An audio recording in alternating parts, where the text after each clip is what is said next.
Hi, it's Edward W. Cotney. This is a chapter review from my first book, Tax Secrets Made Simple. I specialize in working with high net worth families who are ready to pay less tax for the rest of their lives. I wrote this book to help business owners and individuals begin their journey to pay less tax. Let's jump into the next chapter. This is chapter 4 from my book, Tax Secrets Made Simple. The 4 phases of money. It's really easy to understand money when you think about it long term. We create money for various reasons.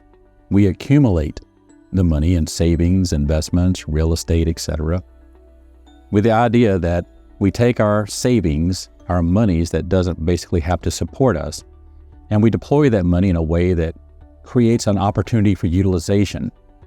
So in other words, if you think about long term, we work, we save, with the idea that we can grow our wealth, we can accumulate assets, and then one day we can go into some type of retirement. Of course, everybody's idea of retirement is different, but create, accumulate, and utilize the assets to give you the lifestyle that you're looking for. Then one day, we pass away. That's called the distribution phase. Create, accumulate, utilize, and then distribute. Our assets will be distributed according to our terms, pay on death accounts, our trust, our wills, etc. A couple of things that gets interesting as far as discussions go, and it doesn't matter how much money we're talking about. There are 2 types of assets, qualified assets and non-qualified assets. An example of a qualified asset are your retirement plans, your traditional IRAs, your 401ks, 403bs. Those assets, we get a tax deduction in theory when we contribute monies to those. In other words, we don't pay any taxes on those dollars today as far as payroll goes. And then the money grows in that account, compound tax deferred. One of the biggest issues that I get is families don't realize that these retirement accounts, traditional IRAs, 401ks, etc., when they transfer to our children, they're still subject to ordinary income tax. The kids will pay tax. The easiest way to understand qualified money is that it is forever taxed, with the only exception is that if when you die, you leave your IRA or 401k to a charity. Charities don't pay tax. Now, your non-qualified accounts are assets that aren't in a retirement plan. Cars, houses, cash in the bank, stocks, bonds, mutual funds, things that you personally own that are probably titled to your revocable living trust. These assets get a step up in basis when you die. These transfer basically zero tax to your children under the current tax code, and it's been that way for many, many years. So when you're looking at the 4 phases of money, you have to give consideration to how are you building up money.